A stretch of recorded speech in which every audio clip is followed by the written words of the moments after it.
자, 계시록 1장 1절부터 지난주 6절까지 설명을 했는데, 자, 여러분 경전 한번 보세요. 중요한 거 하나씩 15분 넘어가겠습니다.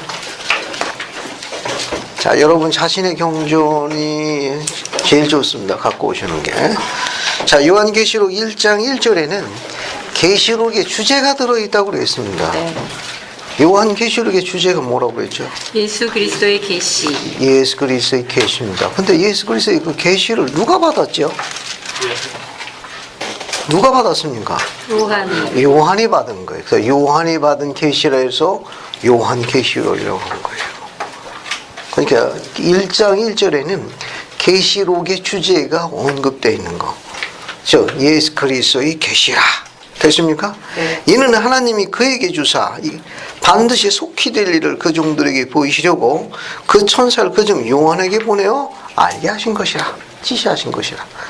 그래서 요한계시록은 앞으로 속히 될 일, 있을 일에 가지고 많은 선지자가 본분들이 있는 걸로 알려져 있습니다. 그런데 그 기록을 남기도록 그것을 지명받은 성별된 종이 누구냐? 누굽니까? 요한. 계시자 요한이에요.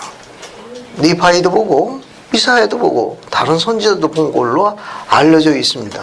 그럼에도 불구하고 앞으로 있을 일에 관한 기록을 남기도록 성별된 종은 계시자 요한입니다.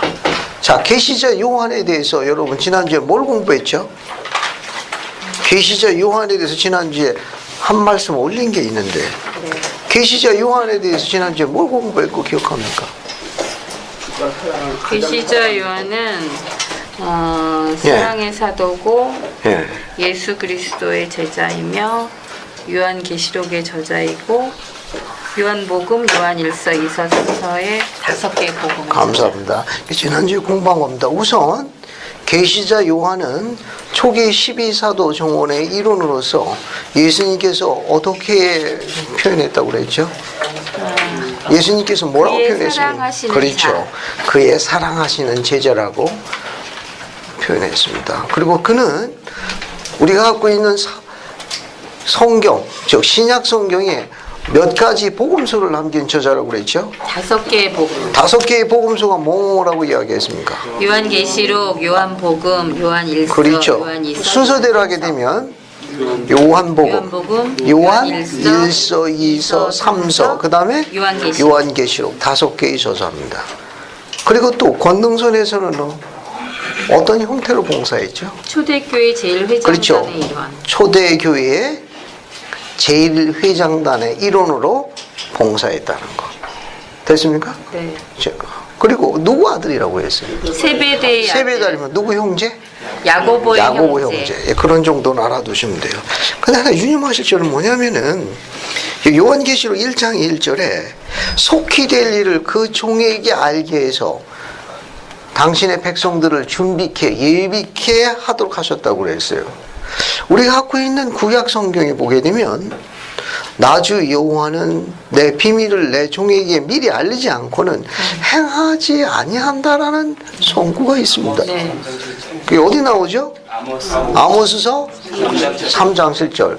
염두에 두십시오. 그 son구를 보시게 되면 나주 여호와는 내가 가지고 있는 비밀을 행할 적에는, 그 뜻을 펼 적에는 내 종에게 미리 이야기하지 않고는 행시 아니한다 라고 이야기한 게 아모스 3장 7절입니다. 따라서 그 son구는 암송할 만한 가치가 있어요. 그 같은 원리에 의해 주어진 게 1장 1절입니다. 됐죠? 자, 그 다음에 요한은 하나님의 말씀과 예수 그리스도의 증거, 자기가 본 것을 다 그대로 증거하였더라. 3절. 이 예언의 말씀을 뭐하는 자와? 읽는 자와 또 듣는 자와 그 다음에 지키는 자. 그 가운데 기록함을 지키는 자는 뭐가 있다? 복이 있다라고 그랬습니다. 이 말씀은 영의 힘을 갖고 있습니다. 또 이것은 우리의 삶을 변화시키는 거예요. 세상은 이 힘이 없지만 하나님의 말씀은 우리의 미래와 운명과 본성까지 바꿀 수 있는 강한 인자 힘을 갖고 있다고 그랬어요. 그래서 지난주에 그 성구 하나 인용한 게 있습니다. 절 보세요. 왜 복이 있느냐? 때가 가까울 때 그 때는 어느 때라고 그랬죠? 재림의 때가 가깝다고 그랬어요. 그 재림의 때가 가깝기 때문에 예비하고 준비해야 된다. 그리고 하나님의 말씀을 읽고 듣고 지키는 자는 복이 있다. 그 복이 있다는 건 우리의 미래의 운명을 바꾸는 힘과 관련이 있다. 그 인자와 그런 대표적인 성구가 하나 있는데 그 성구는 이렇게 돼 있다.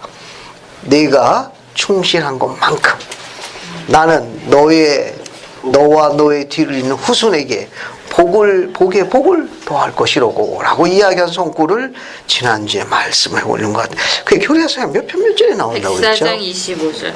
104편 25절. 25절에 나오는 그 성구도 잘 기억하시면 도움이 돼요.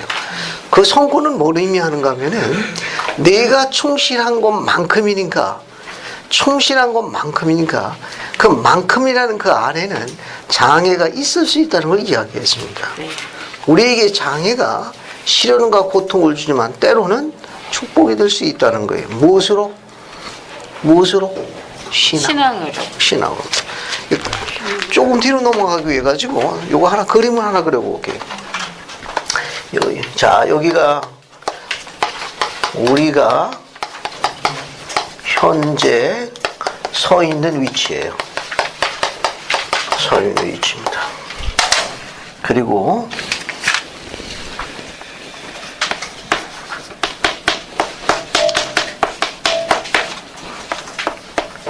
우리 주님이 계신 겁니다. 자,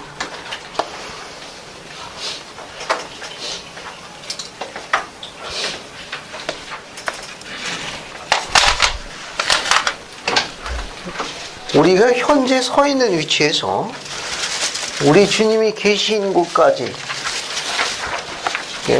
주님이 원하시는 우리 주님이 원하시는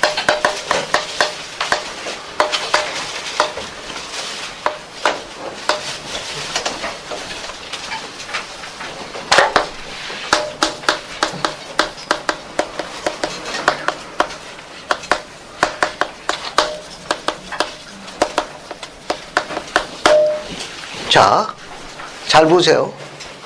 조금 있는 아까 있는 성구입니다. 내가 충실한 것만큼 나는 너와 너희들 후손에게 복의 복을 더할 것이야. 충실한 것만큼이니까 충실하게 필요한 상대되는 시련과 역경, 장애가 있을 수 있다는 겁니다. 지난주에 설명했어요. 이걸 조금 다른 면에서 한번 들여다보고 넘어가겠습니다. 우리가 현재 서 있는 위치고 여기는 주님께서 오기를 원하는 위치예요. 지금 여기까지 오기를 원합니다. 그러면 주님께서 원하시는 이 위치에 그분께 이제 가까이 오는 거예요. 이렇게 가까이 오도록 한 이 위치까지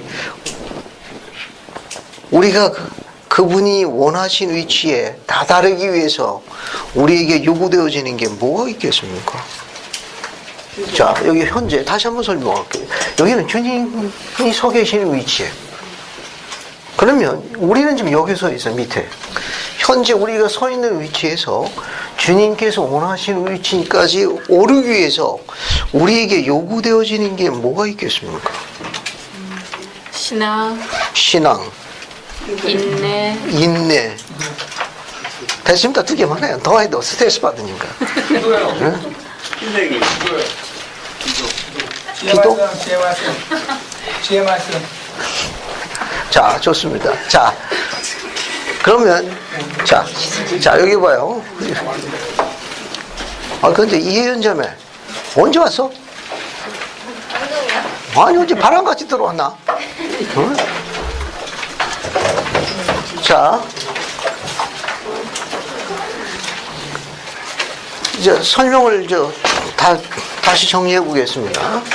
우리가 현재 서 있는 위치에서 주님께서 원하는 위치까지 다다르기 위해서 우리에게 요구되어지는 게 뭐냐? 아까 신자매님 이야기한 거 두 개 중에 앞에 게 뭐였죠? 신앙이요. 신앙인데 그거 우리가 뭐라고 하냐? 노력이라.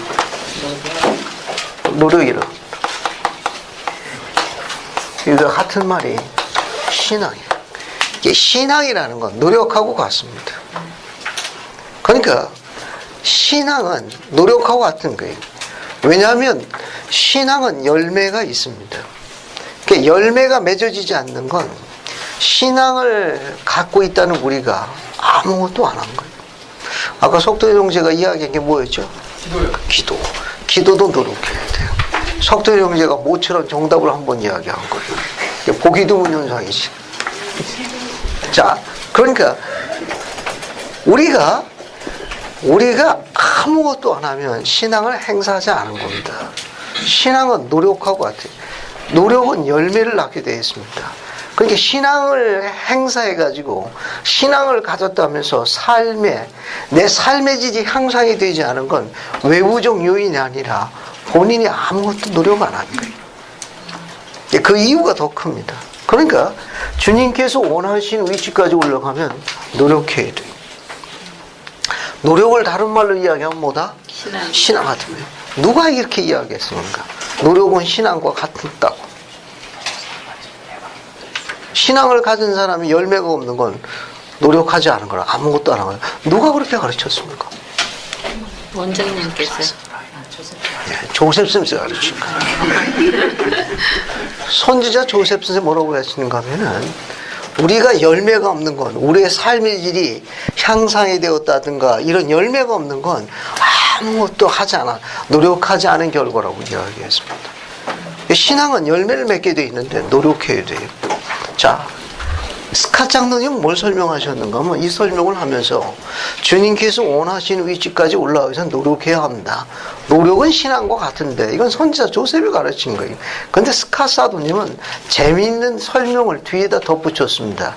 그러나 우리가 주님께서 원하시는 위치에 올라가기 위해서는 노력이 필요하는데 이 노력이 데려가는 파트너가 있다네. 동반자가 같이 간다는 거예요. 이 노력이 그 동반자하고 같이 한 팀이에요. 한 조례.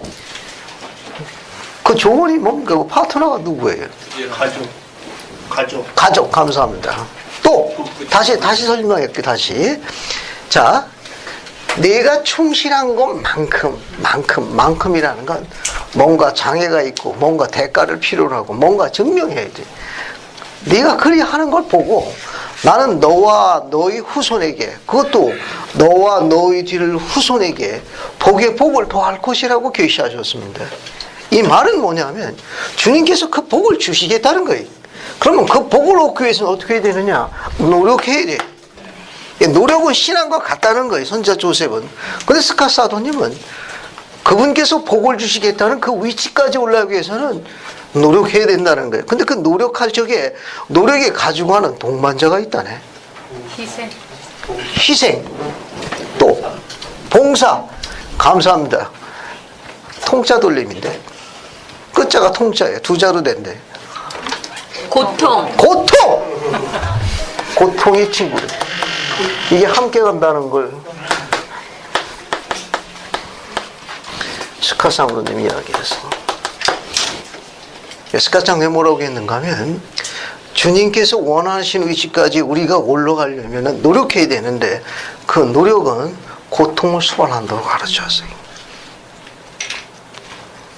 염두에 두시기 바랍니다. 그러니까 그 고통은 자기 자신과의 싸움이에요. 자기 자신과 무한한 싸움을 해야 합니다. 그러니까 아무런 대가가 없는 게 아니라 노력해야 되는데 그 노력하는 그 노력은 함께 가는 조언이 있답니다. 그 파트너가 있대. 그 파트너가 뭐냐? 고통이에요. 이 고통이 함께 따라간다는 겁니다. 이건 아주 굉장히 흥미롭게 이야기하셨어요. 그러니까 우리가 주님께서 원하시는 위치에 올라가기 위해서 노력해야 되는데 그 노력은 뭘 수반한다? 고통을 수반한다는 겁니다. 그 언제 고통스럽습니까? 그 노력했는데. 이 고통이 반려자로 파트너로 따라간다는데 언제 그렇게 고통스럽습니까? 그렇죠. 이겨내지 못했을 때. 이겨내지 못했을 때. 감사합니다. 사모님 언제 고통스러울 것 같아요? 노력했는데도 이겨내지 못했을 때. 거기는 유혹하는 그런 마음이 생겨요. 그러니까 유혹에 넘어갔을 적에. 감사합니다. 다 맞는 거예요. 자, 그런데 언제 고통스러운가 하면은 이렇게 올라갈 적에 이게 말입니다. 이 그림을 보면은 이게 평평한 위치가 있죠. 네. 이렇게는 올라갈 수가 없다는 겁니다. 이렇게 쉬지 않고 이런 식으로. 물론 보기는 이게 좋아. 이렇게 올라가는 거예요. 근데 신앙의 발전과 열매를 맺는 건 이런 도표가 아니고 주님께서는 이 고통을 느끼는 때가 언젠가 하면 이 평편한 때라고 그러는 거예요. 요거는 이제 성장하는 거고, 요거 성장하는 거예요. 요거는 성장이 멈춘 거예요. 이것을 우리가 뭐라는가 하면은 요걸 갖다가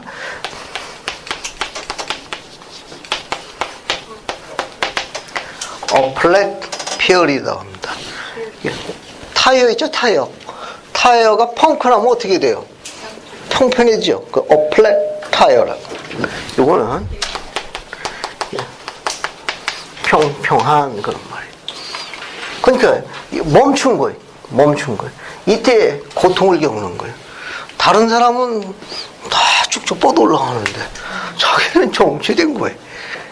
다른 사람들은 다 그냥 뭐 나름대로 이제 제가 할 길 다 가는데 나는 여기서 정체되어 있는 거예요.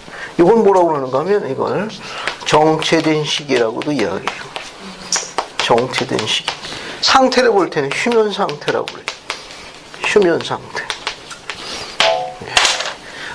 즉 진보나 발전이 증가가 멈춰진 상태예요. 세상적으로 볼 적에는 후퇴하고 있는 거죠. 그때 고통스러워. 그때 자신도 믿고 주변도 싫고 다 이제 복잡해. 복잡해. 다시 이야기합니다. 그 노력 안 한 건 아니야. 나름대로 노력했어요. 그 나름대로 도현이 말대로 기도도 하고 신의 개념을 내도 나름대로 신앙도 행사해보고 안 한 건 아니야. 그 나름대로 흉내는 냈는데 플랫 피어리 이게 멈춰지는 거예요. 예. 자, 이제 이야기를 원점으로 돌아가겠습니다. 주님께서 내가 충실한 것만큼이란 뭐냐면 주님께서 이 휴면 상태, 정체된 시기라고 불리우는 즉 평평한 시기를 이야기하는 건 세상 사람들 눈에 볼 적에는 후퇴했다고 보는 거지만 주님께서 볼 적에는 후퇴가 아니에요. 전진을 위한 준비 시기. 이런 시기가 반드시 주어져야 되는데 이것이 이 평평한 플랫 피어리라는 이 시기가 다양한 형태로 옵니다. 때로는 건강상의 문제로 멈춰질 수도 있어요. 때로는 금전 문제, 재정적인 문제, 때로는 진로, 진학, 결혼, 사별, 이혼 형태는 다양합니다. 이게 다양한 형태. 어떤 승진에 있어서 좌절, 아니면 구조조정에 의한 실직, 다양한 형태로 옵니다. 그런 예를 들게 되면 뭐 결혼 문제도 포함될 수 있어. 여기 다 짝짝하는데 나만 지금 아직도 정체되고 있을 수 있거든요. 다 포함하는 겁니다. 이게 고통스러운 거예요. 아픈 거예요. 상처에 있는 겁니다. 그런 경우는 세상적에서 보는 관점이고 주님께서 볼 적에는 주님께서 원하시는 위치까지 올라가기 위한 주님의 계획입니다. 이때 가장 많이 영적으로 발전하는 순간이에요. 어떻게 하면 주님께 가까이 다가갈 수만 있으면 그때는 주님께서 뭘 요구하시느냐, 여러분 자신과 주변을 되돌아보도록 요구하는 시기입니다. 힘을 기르는 시기. 그 힘을 기르는 건 다양합니다. 신자매님이 하는데 인내를 키울 수도 있고 넓은 마음, 선한 손길에 대한 영성을 키울 수도 있고 체력을 키울 수도 있고 전문 기술을 익힐 수도 있으며 또 그 덕에 세상에 볼 적에는 정체된 시지만 그 덕에 전문적인 지식과 기술을 쌓을 수 있는 다양한 형태의 시기입니다. 예, 아주 그런 다양한 힘을 비축하고 빛을 내기 위해서 힘을 기르는 아주 중요한 시기가 이 플랫 피어리라는 시기예요. 이 시기 때 가장 신께 가까이 가고 신의 도움을 받을 수 있는 가장 아름다운 시기입니다. 주변과 세상이 볼 적에는 천덕꾸리처럼 정체되어 있으니까 약간 상처와 고통과 아픔이 주어질 수도 있으나 주님의 계획으로 볼 적에는 주님께 더 가까이나 더 큰 영광과 상급을 받기 위한 준비하는 중요한 시기예요. 그러니까 여러분의 잣대로 재시면 안 됩니다. 주님의 계획으로 보게 되면 이 시기는 주님의 계획에 선택된 증인으로 불리울 수 있는 택함받는 중요한 시기. 이 시기 때 더 겸손해야 합니다. 더 그분께 의지해야 되고 더 그분께 가까이 나기 위해서 힘을 기르는 시기예요. 자신의 힘을 기르고 또 미래를 다스릴 수 있는 실제적인 세상적인 힘을 기르도 비축하는 아주 아름다운 시기예요. 근데 세상적으로 볼 적에는 플랫 멈춰져 있기 때문에 쇠퇴하는 것이 힘들 수도 있습니다. 그래서 이와 같은 힘을 주는 메시지와 용기는 어디서 오느냐? 하나님에게서 오는 거예요. 하나님의 말씀에서 오는 거예요. 그래서 하나님의 말씀을 읽는 자와 듣는 자와 그 가운데 지키는 자는 복이 있나니. 그래서 그 시기를 극복할 수 있는 영의 힘을 갖습니다. 그래서 극복하게 되면 어떻게 되느냐?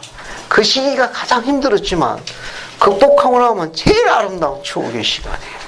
그때는 웃으면서 이야기했습니다. 이 플랫피어리라는 이 시기가 처절하게 눈물과 가슴 아픈 처절한 시기였음에도 불구하고 일단 해서 올라가게 되면 이것은 나중에 웃으면서 증거할 수 있는 하나님의 증인으로 택한 자가 되는 사람이에요. 그래서 오늘 요한계시를 공부하면서 혹시 여러분 인생 여정에 특히 젊은이들에게 이야기하는 겁니다. 약간 몇 년 사이에 진로에 진학에 결혼에 좀 정체되는 거 가지고 너무 스스로를 아프게 하지 마세요. 야, 이거 하나님 계획 볼 적에는 그거 그렇게 긴 시간 아니에요.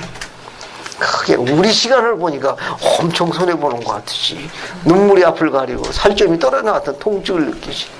홀로 있는 시간에 나름대로 자기 자신과 수많은 외로운 나눔과 싸우는 수많은 눈물의 밤이 많을 거예요. 또 그런 자신과 싸우고 있는 그런 부분이 굉장히 많은데 역으로 이야기해가지고 가장 축복된 시기가 될 수 있습니다. 그것을 축복된 시기로 힘을 기르는 가장 아름다운 시기로 안 그러면 여러분 자신을 알 수가 없어요. 더 쉽게 설명해가지고 전능자가 살아계셔서 나와 함께하고 있다는 이 위대한 하나님의 약속을 기억하기 어렵습니다. 즉 이렇게 승승장구 무슨 뭐 프로그램 이런 것 같네. 이게 승승장구한다고 좋은 건 아니에요. 전도서에 보면 빠른 경주자라고 잘 나간다고 그가 일찍 도착해서 성공하는 것은 아니며 유력자라 하여 땅에서 나는 게 늘 풍족한 것은 아니며 꼭 그런 것만은 아니에요. 그건 이제 세상 사람의 가치이시네. 오히려 이런 플랫 피어리라는 평평한 시기가 자기에게 주어졌을 적에 신앙을 배우고 겸손을 배우고 온유를 배우고 또 힘들고 어려운 세상에 대해서 밑바닥의 음성과 그것에 대해서 느낄 수만 있으면 여러분 삶은 훨씬 풍요롭게 됩니다. 훨씬 더 주님께서 기뻐하는 그분의 종이 될 수 있어요. 그런 게 형성이 되면 그런 인자가 대를 이어서 보존하는 것이다. 그런 축복의 말씀입니다. 도움이 되셨으면 좋겠네요. 자, 그 다음에 또 보세요. 또 그 다음에 뭐 넘어가는가 하면은 1장 4절입니다. 4절에 보면 우리가 갖고 있는 기록은 요한은 아시아에 있는 7 교회에 편지하느라고 되어 있지만 선지자의 영감력 번역 얘는 뭐라고 나와 있다고 그랬죠? 조셉 스미스 여기에는 7 교회를 그렇죠. 아시아에 있는 7 교회를 돌보는 관리하는 종들에게 보내느니. 따라서 4절 맨 마지막 보게 되면은 7 영이라고 나와 있죠. 네. 앞으로 계시록에 나와 있는 그 1장 4절 보면 7 영이라고 있습니다. 요 영. 스피릿.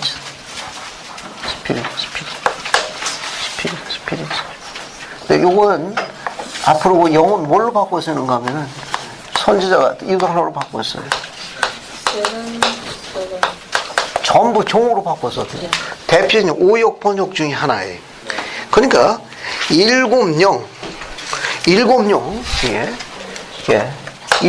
스플릿 할 적에 이것은 전부 뭘 바꿔 쓴다?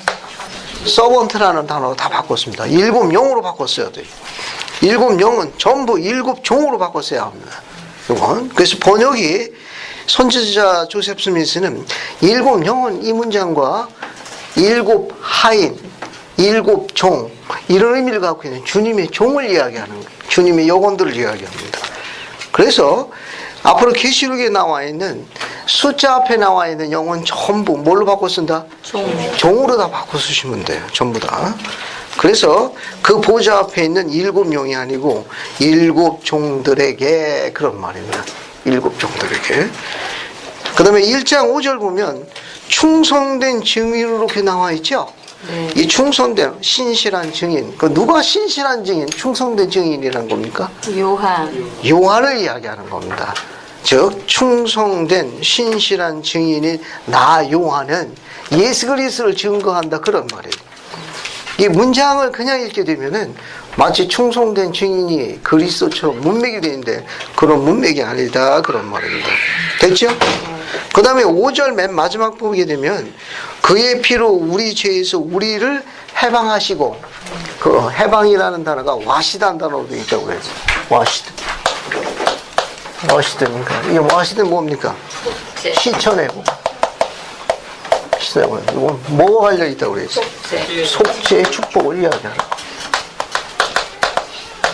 속죄의 축복으로 죄에서 우리가 벗어나게 됐다 그런 말입니다. 그 다음에 지난주 설명한 마지막에 6절에 그 아버지 하나님을 위하여 이렇게 되어 있는데, 즉 하나님과 그의 아버지, 즉 예수 그리스도의 아버지가 하나님 아버지고 또 그분도 하나님이면 예수 그리스도도 구약의 하나님 여호와입니다. 그래서 하나님의 복성에 대해서 이야기한다 그 이야기를 했습니다. 그리고 이 문장에서 또 우리가 눈여겨보아야 할 점은 그 아버지 하나님 외에 우리를 뭘로 삼으셨습니까? 나라와 제사장으로 삼았다고 그랬죠? 네. 그 1장 6절에 나라와 제사장인데 이 나라의 이게 우리 흥정역 원문에는 kings입니다. 왕들과 제사장들로. 그러니까 요한은 어떤 기록을 남겼는가 하면 이 짧은 성구에서 우리를 주님의 충성된 종들을, 그 당시에는 환난과 핍박의 시기입니다. 그래서 7 교회가 나왔는데 그 7 교회의 주님의 종들의 교회를 잘 관리하고 있었어요. 그런 충실한 종들에게 요한이 메시지를 보낸 겁니다. 그러니까 이건 오늘날 우리들에게도 위로를 주는 평강의 메시지예요. 즉 당시에도 핍박과 박해 시기에도 교회를 보살피고 있었던 그 충실한 종들에게 메시지를 보낸 겁니다. 무엇으로 우리를 삼았다? 나라와 제사장, 왕들과 제사장을 삼았다는 것은 구원의 중요한 교리를 이야기하는 겁니다. 이 말은 뭐냐? 우리가 계속해서 충실하게 되면 우리도 어떻게 되는 겁니까? 신이 될 수 있다. 예수님께서 하나님처럼 부르신 것처럼 우리도 장차 뭐가 된다는 거예요? 왕과 제사장으로 통치권을 가자 신이 된다는 아름다운 교리를 감춰놓은 겁니다. 이 문장은 그냥 쓴 게 아니에요. 그런 구원의 계획과 가르침과 계명과 계시를 가르쳐 주신 그 하나님과 그의 아버지 그리스도의 아버지에게 감사드리노라, 영광을 드리노라 라고 문장으로 메시지를 남긴 거예요. 그러니까 이것은 우리 구원의 계획에 다른 하이라이트 부분을 언급하고 있습니다. 이게 왕과 제사장으로 삼았다. 이게 요한은 뭘 받는가 하면은 앞으로 있을 일까지 본 거예요. 그러니까 지금 현재 핍박과 박해 속에서도 불구하고 충실한 종으로 신앙을 행사하고 있던 주님의 종들이 하나님 나라에서, 해외왕국에서 면류관 쓰고 아버지 면전에서 구원의 등급에, 그 신의 등급에 올라가서 찬양하는 모습을, 합창하는 모습을 이미 시험으로 본 거예요. 그래서 그 기록을 남긴 겁니다.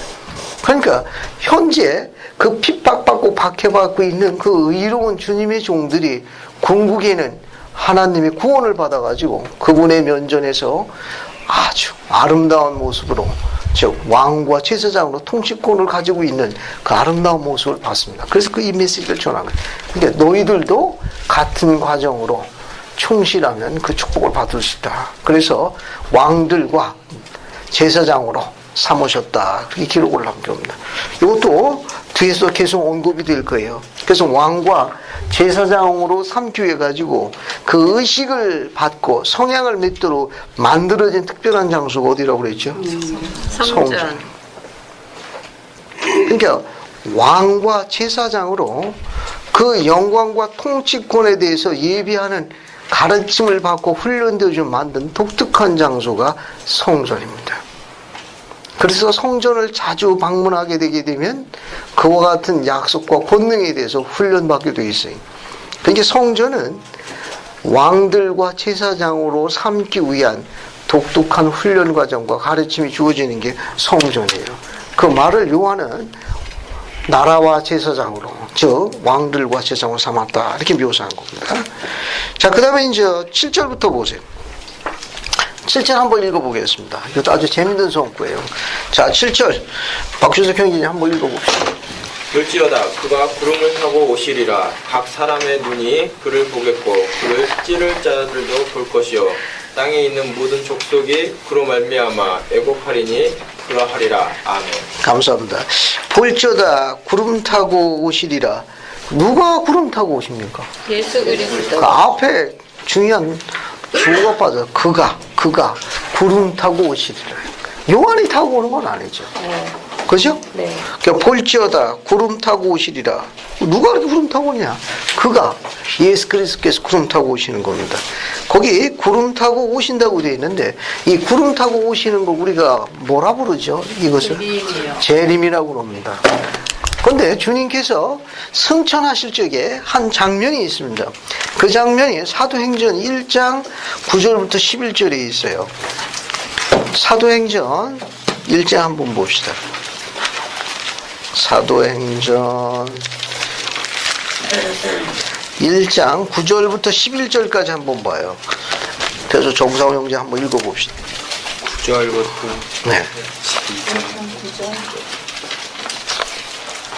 이 말씀을 마치시고 그들이 버는데 올려져 가시니 구름이 그를 가리어 보이지 않게 하더라. 올라가실 때 제자들이 자세히 하늘을 쳐다보고 있는데 흰옷 입은 두 사람이 그들 곁에 서서 이르되 갈릴리 사람들아 어찌하여 하늘을 쳐다보느냐. 너희 가운데서 하늘로 올려지신 이 예수는 하늘로 가시고 본 그대로 오시리라 하였느니라. 감사합니다. 거기 보세요. 이 말씀을 마치고 저희 보는 데서 올라가신지 올라가시니까 승천하신 겁니다. 구름이 저를 가려 보이지 않게 하더라. 올라가실 때의 제자들이 자세히 하늘을 쳐다보는데 흰옷 입은 두 사람, 두 천사가 저희 곁에 서 있었는데 저희 곁에 서가지고 이 흰옷 입은 두 천사가 서 있는 사람들에게 이야기했어요. 갈릴리 사람들아 어찌하여 서서 하늘을 쳐다보느냐. 이 갈릴리 사람들은 사도들을 이야기하는 겁니다. 11사도를 이야기하는데 가룟 유다가 죽었습니다. 나머지 11사도는 전부 갈릴리 출신이에요. 그래서 갈릴리 사람들아라고 부른 거예요. 그 11사도가 전부 갈릴리 출신입니다. 여기 나와 있는 건 갈릴리 사람들아라는 건 11사도를 이야기합니다. 어찌하여 서서 하늘을 쳐다보느냐. 너희 가운데 하늘로 올리우신 이 예수는 뒤에 뭐라고 이야기했습니까? 천사가 하늘로 가심을 본 그대로 오시리라 하였느니라. 그죠? 네. 자, 그러니까 승천하실 적에, 감난 승천하실 적에 지금 사도행전 1장 9절부터 11절 보면 감남산에서 승천할 적에는 홀로 승천하신 거예요. 물론 올라가실 적에는 혼자 가셨지만 오실 적에는 어떻게 되는 겁니까? 지금 우리가 공부하고 있는 거, 이 공부하고 비교해 볼게요. 계시록 지금 공부하고 있는 게 1장 몇 절이죠? 계시록 1장 7절. 1장 7절 보면 뭐라고 되어 있습니까?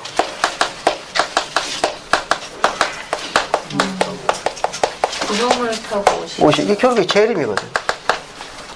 그죠? 네. 이렇게 구름을 타고 오시는데 이때는 자 천사가 뭐라고 했는가 하면은 올라가심을 본 그대로 오시리라. 그러니까 하늘로 올라가셨으니까 하늘에서 오시는 거예요. 올라가실 적에는 지금 홀로 올라가셨죠? 네.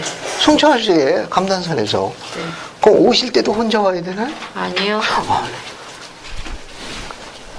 올라오실 적에, 올라가실 적에는 홀로 성신했지만 재림하실 적에는 혼자 안 오십니다. 우리가 갖고 있는 기록에서 한번 찾아볼게요. 유다서 한번 찾아보세요. 유다서 1장 14절 한번 볼까요? 유다서 1장 14절 한번 봅시다. 우리가 갖고 있는 기록에서 유다서 요한계시록 앞에 나와요. 유다서 1장 14절 요한계시록 바로 앞에 있습니다. 요한계시록 바로 앞에 있어요. 거기 유다서 1장 14절 밑에서부터 두 번째 줄 보세요. 에녹이 이혼한 게 하나 있습니다. 찾았습니까? 네. 거기 뭐라고 나와 있어요? 수만의 거룩한 그렇죠. 자와 그 수만의 거룩한 자와 함께 임하셨나니. 구름 타고 오실 적에 혼자 오시는 게 아니고 누가 온다는 겁니까? 유다서 1장 14절 보게 되면 즉 그 수만의 누구하고 거룩한 자. 이 거룩한 자는 성도들 이야기하는 거예요. 그 수만의 거룩한 성도들과 함께 온다 그 얘기입니다. 그 거룩한 그 수만의 거룩한 자들과 온다. 그러면 우리는 또 다른 기록을 하나 찾아볼게요. 뭘 보시는가 하면 마태복음 24장 30절 한번 봅시다. 마태복음 24장 30절. 마태복음 24장 30절. 24장 30절.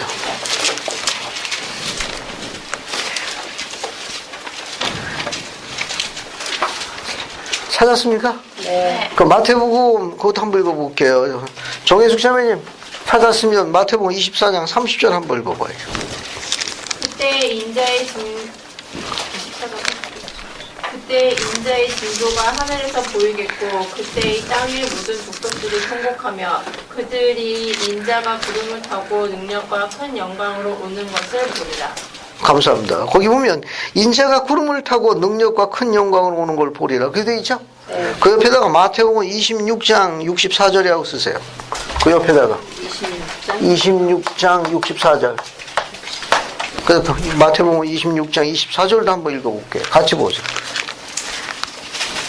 자, 같은 마태복음 26장 64절 보세요. 자, 한번 읽어봅시다. 김민정 자매님 한번 읽어봐요. 64절. 예수께서 이르시되 내가 말하였느니라. 그러나 내가 너희에게 이르노니 이후에 인자가 권능의 우편에 앉아있는 것과 하늘 구름을 타고 오는 것을 너희가 보리라 하시니. 감사합니다. 여기 내용에 보면은 주님께서 오시는 게 확신한데 오실 적에는 그 수많은 의로운 자들과 함께 오신다 이렇게 되어 있습니다. 그러면 오늘날 우리 시기에 계시를 한번 보겠습니다. 교리야성야 45편 44절부터 45절 보시죠. 45편 한번 봅시다. 44절 45절 한번 볼게요.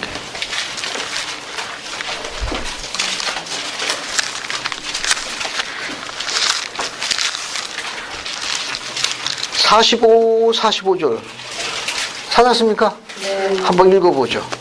박민지 자매님 한번 읽어봐요. 그리고 그때 그들은 나를 바라며 기다리리니 보라 내가 오리라. 그리고 그들은 권능과 큰 영광으로 옷을 입고 모든 거룩한 천사들과 더불어 하늘의 구름 가운데 있는 나를 보리라.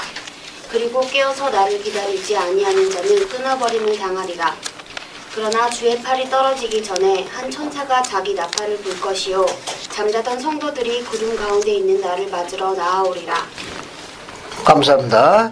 거기 나와 있는 내용들을 잘 보시면 되겠어요. 거기도 나와 있는 거 보시면 내가 오리라 두 번째 줄에 그리고 그들은 권능과 큰 영광을 옷을 입고 거룩한 천사들과 더불어 하늘의 구름 가운데 나를 보리라. 같은 내용으로 전부 다 주님의 재림이 오실 적에는 혼자 오시는 게 아니다. 알겠습니까? 혼자 오시는 게 아니고 수많은 거룩한 자와 함께 오신다라는 게 계시되어 있습니다. 그리고 또 하나 또 재밌는 것 또 하나 볼게요. 뭘 보시는가 하면은 계시록 19장 13절 한번 보세요. 성구 몇 개 같이 찾아봅시다. 자, 오실 적에 참조로 계시록 19장 13절 찾아보고요.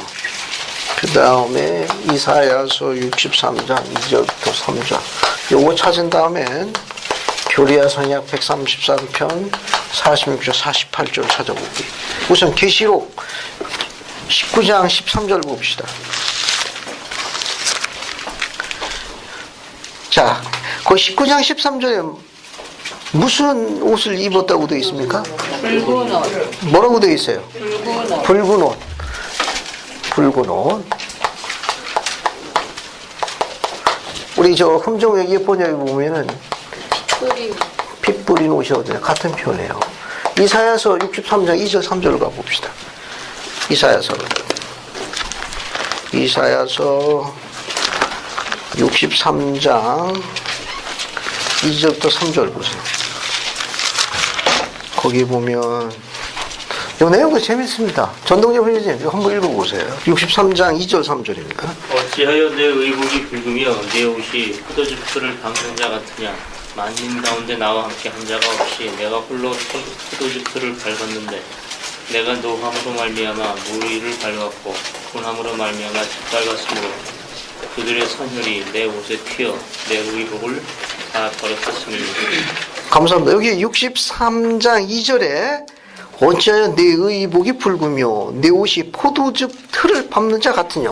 거기다 요 성구 하나 적어놓으세요. 교리야 성야 133편 46절 48절 하나 적어서 133편 여기 이사야서 요 성구 뒤에 요 2절 뒤에다가 요 2절 뒤에다가 지금 이 성구를 기록해 놓으세요. 그러고서 교리야 성약으로 갑시다. 후일의 계시로 넘어갑니다. 후일의 계시로. 자, 133편 46, 48절로 가볼게요. 성구 내용이 약간 긴데 한번 읽어보겠습니다. 계시는 어떤가? 이가희 자매님 한번 읽어봐요. 46절부터 48절까지.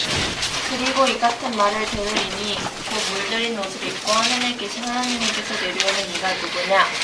참으로 알려지지 않은 곳에서 오며 영화로운 의복을 입고 그의 큰 능력으로 걷는 이가 누구냐? 그러나 그가 이르기를 나는 의로서 말한다요 구원하기에 능하다니라 하리라. 그리고 주는 그 의복이 붉은 것이요 그의 옷은 포도즙 틀을 밟는 자와 같으리라. 감사합니다. 여기 읽어보게 되면 앞부분에 보면 물들인 옷을 입고 오는 자가 누구냐. 뒤에 보면은 그 의복은 48절에 어떤 색깔로 되어 있다고 그랬어요? 붉을 것이요. 붉을 것이요. 붉을 것이요. 그리고 뒤에 또 뭐라고 묘사되어 있는가 하면은 거기 48절에 그의 옷은 포도즙 틀을 밟는 자와 같을 것이라. 포도즙 틀을 밟는 자. 밟는 자의 옷과 같다. 이렇게 되어 있습니다. 그러면 여러분 뭡니까? 일반적으로 포도주 만드는 그런 장면들 혹시 이제 시사에서 보시게 되면은 흰옷 입은 농부가 어떻습니까? 걷어붙이고 가서 포도를 막 발로 막 밟죠. 그 발이 자꾸 밟혀 포도가 맛있다네. 그냥 그 두툼한 발로 열심히 뭉디야 사람에게 피부하고 접촉이 이렇게 맛있다는 거 보면 참 신기한 거예요. 자, 그러면 그 밟다 보면 어떻게 됩니까? 포도의 그 즙이 터지면서 흰옷에 묻은 게 옷이 어떻게 됩니까? 붉은색. 붉게 물들어지는 거죠. 지금 우리가 공부하는 계시 이건 참조로 설명하는 거예요. 재림과 관련돼 가지고 19편 13절에는 피 뿌린 옷 붉은 옷을 그가 입고 있을 것이요. 여기도 마찬가지예요. 거기도 뭐라고 얘기했는가 하면 붉은 옷을 입을 것이요. 계시에는 뭐라고 되어 있는가 하면은 물들인 옷을 입고 오는 건 누구냐? 구름 타고 온다고 그랬는데 구름 타고 오는 분이 계시는 뭐라고 되어 있는가 하면 가장 최근 계시는 오시는 그가 물들인 옷을 입고는 그가 누구냐? 그 옷이 붉을 것이요. 마치 포도즙 틀을 밟아가지고 붉게 물르는 그 옷과 같을 것이라. 라는 이 설명은 주님께 재림하실 적에 그분의 복장이 흰 색깔이라는 겁니까? 붉은 색깔이라는 겁니까? 붉은색. 확실해요? 네. 생명이 시작 없습니까? 네. 연수연자매, 주님께서 재림하실 적에 그 흰 옷 입고 오시는데 미대륙에 방문하실 적에는 흰 옷 입고 방문했다고 기록이 나와 있거든. 그죠? 몰몬경기 제3디파에 보면 그 흰 옷 입고 흰 옷 입은 자가 내려왔다고 기록되어 있고, 그 재림 때 예수님은 흰 옷 입고 오시는가, 붉은 옷 입고 내오시는가? 흰 옷. 감사합니다. 뒤로 넘어가가지고 저기 혜은이는 어떻게 생각해? 어떻게 흰 옷 입고 온 것 같아, 혜은이는? 근데 상단에 있는 그림 보면 붉은 옷 입고 계시던데. 붉은 옷으로. 현미는 성전에 안 갔으니까 그런 거 상관없이. 응? 무슨 색깔? 흰 옷. 감사합니다. 2대1 동료를 지금 달리고 있습니다, 지금. 예. 오래전에 주일학교 시간에 공과를 하다가 아마 이것 때문에 이제 토론이 돼가지고 결론을 못 맺었답니다. 그런데 이제 끝날 쯤에 결론을 맺었는데 목소리 크신 분이 흰옷이라고 그래가지고 흰옷으로 결정했다고. 말도 안 돼. 근데 그 담당하는 그 교사가 자매였는데 그래도 확인을 하고 싶어서 이제 문의를 해오는 전화를 한 통 받은 일이 있습니다. 그래서 이제 교회에서도 이제 목소리 크신 분이 그게 맞느냐, 확실하게 좀 자기는 알고 싶다 이렇게 이야기했는데, 계시가 밝혀진 거는 이게 비유가 아니라는 겁니다. 실제 상황이라는 거예요. 그러니까 앞에 있는 건 비유라고 설명할 소지가 있어요. 흰 옷 입고 오는 것처럼. 왜? 재림의 그림이 다 그렇게 돼 있거든. 근데 안 그런 데는 딱 한 군데뿐이 없어요. 후기성도 성전 안에 있는 그림만 붉은색이에요. 네. 밖에 있는 건 전부 흰색이에요. 근데 후기성도 성전에서 재림하시는 재림주의 옷은 붉은 옷으로 그림 그려져 있습니다. 근데 이 말은 뭐냐면은, 이 말은 후기성도에게 주어진 후기의 계시에 따르면 선지계시면 실제 상황이라고 묘사한 걸 의미하는 거예요. 흰 옷이라는 게 아니고 붉은 옷이 소위 포도즙 틀을 밟는다는 건 심판주를 상징하는 거예요. 흰 옷을 입은 그 주님은 원래 흰 옷을 입고 오시는데 포도즙을 밟아가지고 물이 튀어가지고 이게 불꽃이 된 건 심판주, 또 죄에서 구속하신다는 구속주, 이런 상징적 개념을 갖고 있는데 그런 개념과 관계없이 실제로 붉은 옷을 입고 있는 게 실제 상황이라는 걸 계시한 걸로, 선지자에게 주신 걸로 확인됐습니다. 어느 날 한 화가가 재림주의 그림을 그리는데 흰옷을 색칠했습니다. 근데 지나가시던 선지자 중에 한 분이 보시면서 그 화가에게 귀뜸하셨다고 그래요. 요게 흰옷이 아니라 붉은 옷은 실제 상황이네, 색깔을 바꾸게나 하고 이야기한 일화가 있답니다. 그러니까 그 흰색을 칠했더니 그 흰색이 아니고 붉은 옷이 실제 상황에 맞다고 색깔을 붉은 걸로 칠하라고 명했다는 일화가 알려져 있습니다. 그래서 지금 계시록을 공부하면서 우리가 유념해야 할 점이 뭐냐면, 요한 계시록은 계시의 조졌기 때문에 계시에 의해서 밝혀져야 합니다. 우리가 갖고 있는 후기의 계시에는 실제 상황으로 묘사되어 있으니까 붉은색이 맞다는 거. 됐습니까? 네. 그거 갖고 이제 혼동하지 마십시오. 혼동하지 말고. 여러분 이제 의식을 받고 해서 성전을 가시게 되면 성전 들어가시게 되는 초입에 재림주의 모습이 붉은 옷을 입고 계십니다. 다른 데는 전부 하얀색으로 되어 있으니까 하얀색으로 아는 게 이게 거의 무리가 아닐 거예요. 하지만 계시는 상징이 아니고 실제 상황으로 묘사하고 있다는 거. 그래서 이거 좀 중요한 겁니다. 그 다음에 뭐가 있는가 하면은, 지금 공부하고 있는 거, 구름 타고 오시는데 보는 대상에 대한 기록에 요한이 이렇게 기록했습니다. 한번 보세요. 다시 계시록 1장 8절로 가요. 거기 보면은, 7절 봅시다. 거기 보면, 모든 사람이, 각인이 그를 보겠고, 모든 사람이 다 본다는 거예요. 그 찌른 자도 보고 땅에 있는 모든 족속이 그로 인하여 통곡하고 애곡할 것이라고 묘사했습니다. 그죠? 그러니까 거기 1장 7절에 거기 1장 7절에 보게 되면 모든 사람이 다 본다는 거. 모든 사람이 다 보는 거. 거기 뭐 각인이라고 돼 있는데 뭐 모든 사람 다 마찬가지예요. 이것이 우리가 이야기하는 일반적인 재림이에요. 이게 일반적인 재림입니다. 그리고 부분적으로 또 뭐가 나와 있는가 하면은 그 찌른 자도 볼 것이요 그렇게 돼 있죠. 거기 찌른 자도 본다고 돼 있는데 이 찌른 자로 본다는 거. 그러니까 몇 가지 대표적인 하나 성과 하나만 읽어봅시다. 이건 교례성야 133편 3절 하나 읽어볼게요. 다 읽지는 않고요. 오늘날 후기의 계시를 읽어봅시다. 133편 3절 하나 보세요. 대표적인 것만 보겠습니다. 대표적인 것만. 봤습니까? 네. 한번 읽어볼게요. 조은정 자매님 한번 읽어봐요. 133편 3절. 이는 그가 모든 나라가 보는 가운데 그의 거룩한 팔을 드러낼 것이니 모든 땅끝이 그들의 하나님의 구원을 보리라. 감사합니다. 거기 보면 모든 나라 가운데 그의 거룩한 팔을 드러내는 것이니 모든 땅끝이 그들의 하나님의 구원을 다 볼 것이라. 우리가 이야기하는 일반적인 재림이에요. 그러니까 동쪽에서 햇살이 뜨면 우리가 다 보는 것처럼 그분의 재림을 다 영접하게 된다는 게 일반적인 재림입니다. 그런데 요한은 또 뭘 기록했는가 하면은 찌른 자도 볼 것이며 라고 이야기했죠. 자, 우리가 갖고 있는 스가랴가 있습니다. 찌른 자도 볼 것이며, 유대인들이 못 박은 거예요. 그래서 우리가 갖고 있는 스가랴 13장 6절을 찾아보고 교례야성야 45편 51절부터 52절 한번 볼게요. 스가랴 한번 봅시다.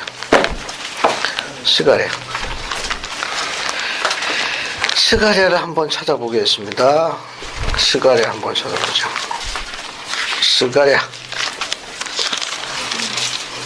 스가랴 여러분 말라기 바로 앞에 있습니다. 말라기 바로 앞에 있습니다. 13장 6절입니다.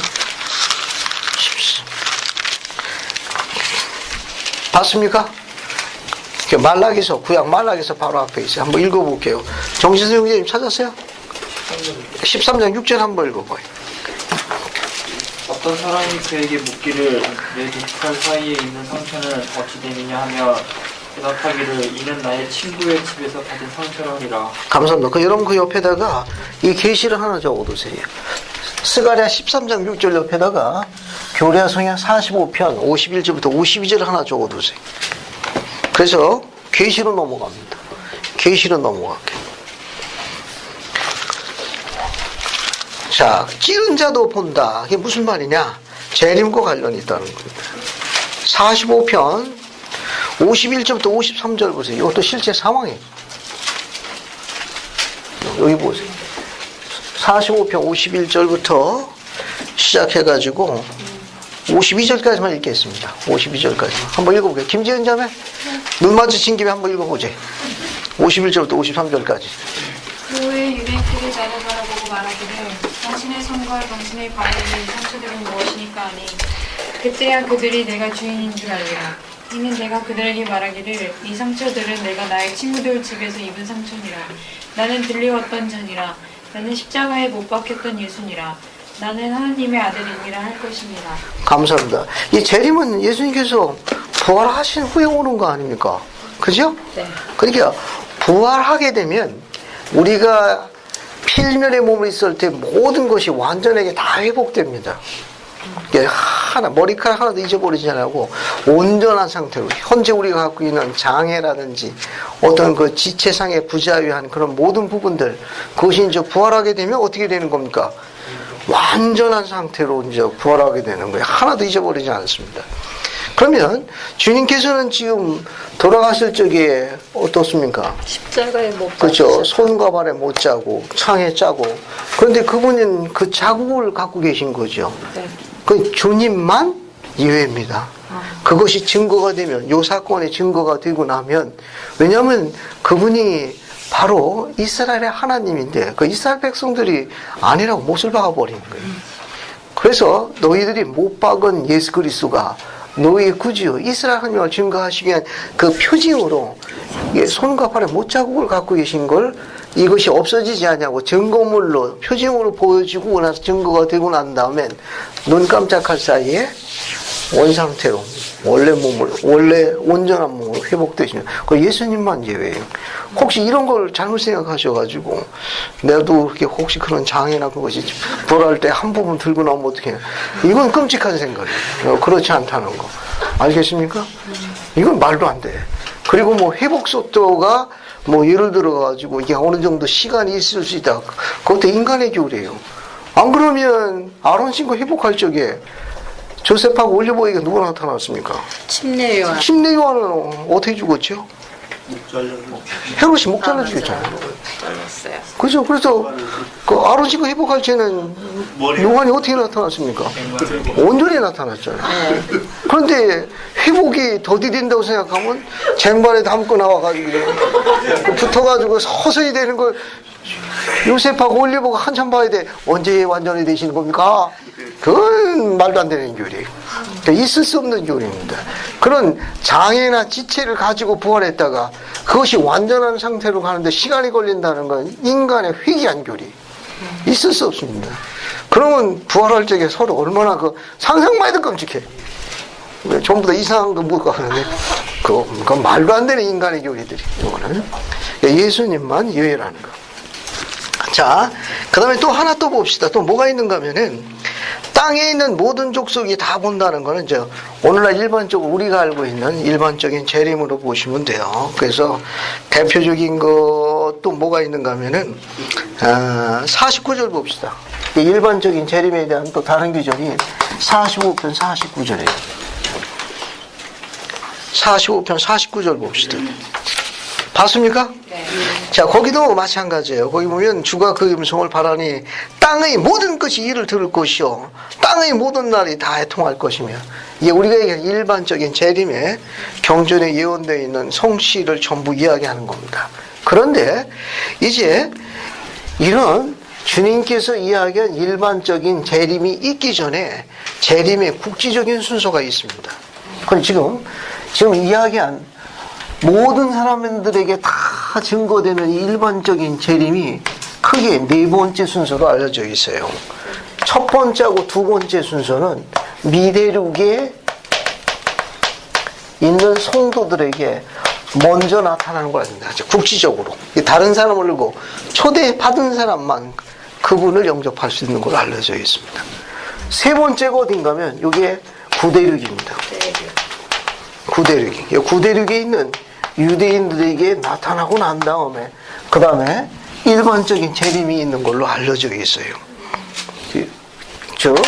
그러면 미대륙에 있는 성도들이 나타나는데 그 나타나는 첫 번째가 어디냐? 여러분 지난주 유인물 보시게 되면 유인물 1-7을 보세요. 재림의 순서를 잠깐 공부하고 넘어가겠습니다. 자, 지난주 나눠준 유인물 세 번째 장 1-7 우측편 밑에 보면 재림의 목적이라고 나옵니다. 찾았습니까? 네. 자, 재림의 목적 보시면 크게 세 가지가 있어요. 뭐가 있죠? 악을 깨끗하게 하시기 위해 세상에서. 그 다음에 지상에 평화를 가져오며 하나님의 왕국을 세우기 위해. 그 다음에 의로운 자를 보상하기 위해. 그런 정도는 알아두시고 기록을 남기면 좋습니다. 재림의 순서 1에서 4. 그리스도께서 시온에 있는 성도들에게 두 번에 걸쳐 중요하게 나타날 때, 이 시온에 있는 성도 미대륙을 기준한 거예요. 이게 미대륙에 국지적이니까 다른 사람들은 아는 법 없습니다. 알려지고 초대받은 사람 외에는 이것은 알려지지 않습니다. 자, 미대륙에 두 번 나타나는데 제일 먼저 나타난 데가 어딘가 하면은 1번 그리스도는 먼저 미대륙에 아담 온다야만에 나타나심, 즉 아담 온다야만에서 개최되는 평의에 임하심으로 알려져 있습니다. 그러니까 재림 전에 국지적으로 일어나는, 국지적이라는 건 미대륙, 구대륙, 국지적으로 일어나는 거 하나가 어딘가 하면은 아담 온다이 아만에 오십니다. 여기에 대평의회가 열려요. 대평의회, 즉 대집회가 열립니다. 이 집회에 예수님이 오시는데 누가 이 모임을 준비하고 기다리죠? 아담이 부활한 아담이 이 장소에서 그의 의로운 모든 자녀들과 함께 준비하고 있다가 주님께서 방문하시면 지구를 다스리는 통치권을 누가 갖고 있었어요? 아담이 갖고 있습니다. 창조의 아침에 생육하의 본성을 땅에 충만하라. 모든 걸 다스리라. 이걸 다스리라는 통치권을 도민이라고. 이 통치권을 아담이 갖고 있다가 주께서 오시니까 주님께 뭐 하는 겁니까? 만왕의 왕에게 반환하는 모임을 갖는 권능의 집회 모임이 아담 온다야만에서 갖는 걸로 계시되어 있습니다. 이것이 다니엘서에 나와 있어요. 그래서 다니엘서 어디 보시는가 하면은 이것도 다니엘 7장 9절부터 10절 13, 14절 계시는 16편 1절에 나와 있어요. 이 교례와 성경에 이것도 한번 찾아보시는 게 좋습니다. 같이 보죠. 우선 다니엘서 한번 봅시다. 우리가 갖고 있는 구약에 다니엘서 한번 보세요. 다니엘서 한번 봅시다. 다니엘서 7장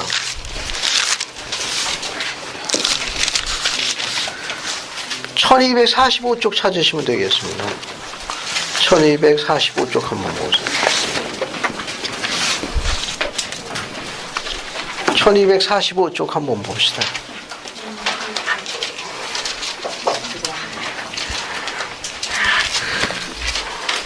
자, 그냥 중요한 성구만 이야기할 테니까 같이 보세요. 자, 다니엘이 시온을 본 겁니다. 거기 7장 9절에 뭐라고 했는데 내가 보았는데 시온을 본 거예요. 왕자가 놓이고, 즉 왕자. 여기는 단수로 되어 있지만 원문은 복수가 많습니다. 왕의 보좌들이 수없이 놓여 있을 거예요. 슬라운즈로 되어 있으니까. 그러니까 거기에 의로운 왕과 제사장들이 앉을 자리가 많은 거예요. 만왕의 왕을 영접하기 위해 가지고 택함 받은 의로운 자들의 자리가 많이 있는 거예요. 슬라운즈입니다. 즉 왕자, 보좌들이 놓여 있고 옛적부터 항상 계신이도 거기에 앉아 있더라, 좌정했더라, 앉아 있더라. 그 옛적부터 항상 계신이가 있죠. 그 모임이 그 성은이 누구냐? 13절 보세요. 13절. 내가 또 이 상 중에 보았는데 시온을 보았는데 인자 같은 분, 바로 이분이 누구냐? 재림하시는 예수 그리스도예요. 인자 같은 이가 하늘 구름을 타고 와서 지금 공부했습니다. 구름 타고 오신다고. 옛적부터 항상 계신 자에게 나와 그 앞에서 인도되더라. 옛적부터 항상 계시니 앞에 9절도 옛적부터 항상 계시니가 있죠. 선지자 조셉 스미스는 이분이 바로 천사장 미가엘 아담이라고 계시하셨습니다. 아담이 전세에서 주어진 이름이 천사장 미가엘이에요. 같은 분입니다. 예를 들면 천사 가브리엘이죠. 천사 가브리엘은 선지자 누가와 동일이니까 노아와 동일이. 계시로 다 밝혀져 있는 겁니다. 그러니까 옛적부터 항상 계신 자에게 그에게 나와 그 앞으로 인도되더라. 그에게 권세와 영광과 나라를 주시고 할 때 이 권세는 도민이란다. 도민이야. 통치권 이야기하는 거예요. 자, 이게 이미 예언이 되어 있는 거예요.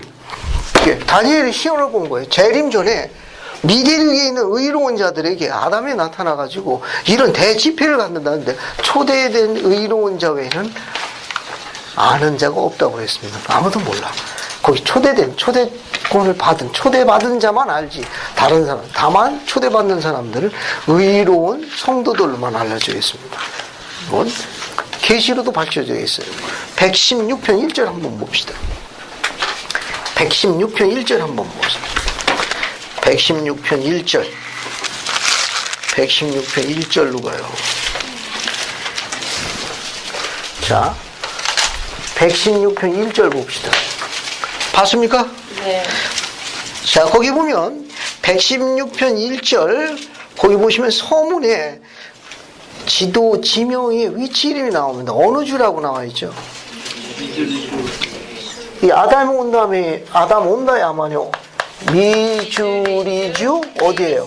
데이비스군. 여기까지 기억해야 합니다. 자, 아담 온다의 아마만 기억하지 말고 미주리주 데이비스군 아담 온다의 아마를 기억하시는 게 좋아요. 같이 따라해 봅시다. 미주리주 데이비스군 미주리주 데이비스군 아담 온다의 아만. 아담 온다의 아만. 그렇게 기억하시면 돼요. 자, 그러면 우리가 갖고 있는 이 경전 뒤에 보면 교회사 지도가 나와요. 교회사 지도 5번을 보세요. 5번. 교회사 지도 5번을 찾아요. 자, 5번. 앞에 게 교회사 지도고 뒤에 거는 구약, 신약, 성서 지도입니다. 몰몬경 교리화성의 합본 책을 찾아야 돼요.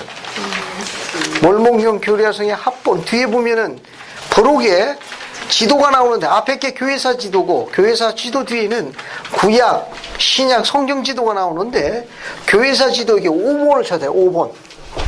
찾았어요? 네. 5번 찾았습니까? 자, 5번에 지도 5번 찾았으면 1번을 찾아요. 1번. 1번에 뭐가 나오죠?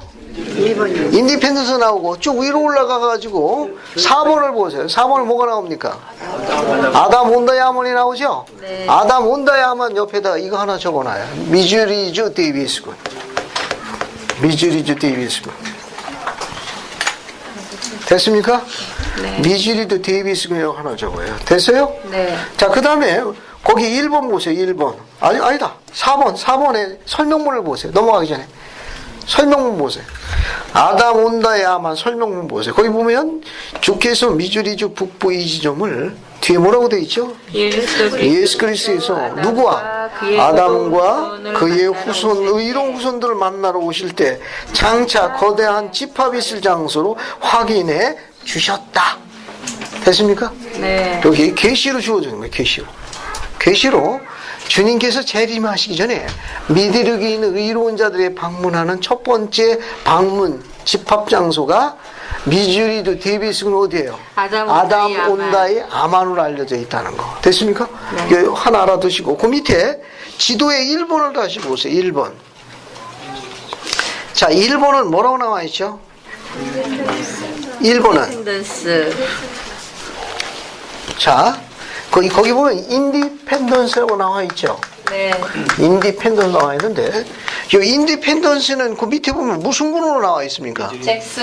잭슨 군. 인디펜던스는 미주리주 잭슨 군이에요. 잭슨 군입니다. 자, 따라서 합시다. 미주리주 잭슨 군. 미주리주 잭슨군. 인디펜던스. 인디펜던스. 설명문을 보세요. 설명문은 뭐라고 되어 있습니까? 시온의 시온에 뭐라고 되어 있어요? 중심지라고 되어 있어요. 그 옆에 성구가 뭐가 나오죠? 교리화 성약 57편 3절이 나오고 그 옆에 뭐라고 확인되어 있습니까? 무엇으로 혼납됐다고 되어 있어요? 성전 부지로 혼납됐어요. 성전 부지로 혼납돼. 됐죠? 자, 그러면 교리화성약 57편 3절을 한번 가봅시다. 교리화성약 57편 3절로 가요. 교리화성약 57편 3절. 자, 교리화성약 57편 3절 한번 봅시다.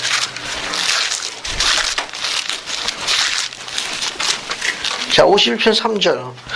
거기 보면 밑에서부터 하나, 둘, 셋, 넷, 다섯 번째 줄 보면 뭐라고 나와 있습니까?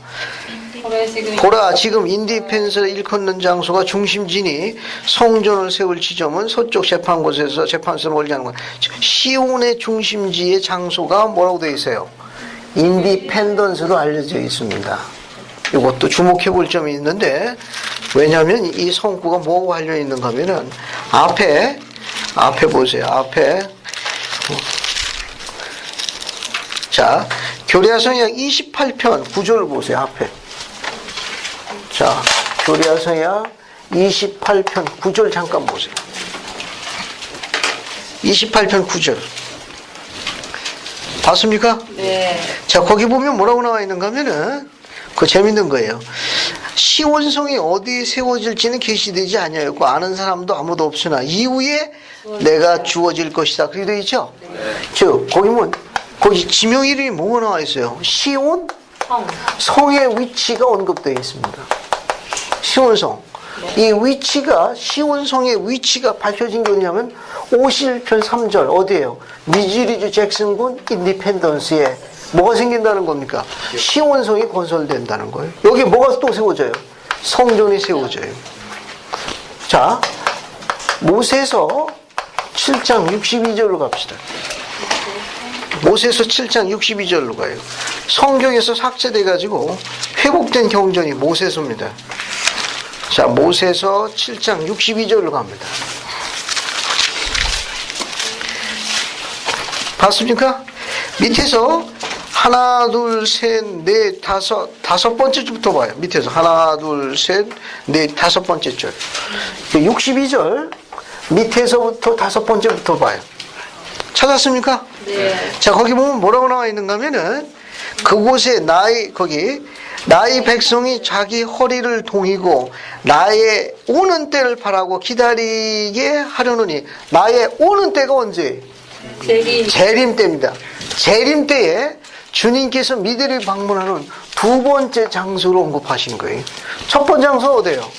미주리주 데이비스군 아담 온다의 아만의 대집회에 참석하시고 그 다음에 어디 방문합니까? 성전에 방문하시는 거예요. 근데 그 성전이 어디 세워진다고 게시되어 있어요?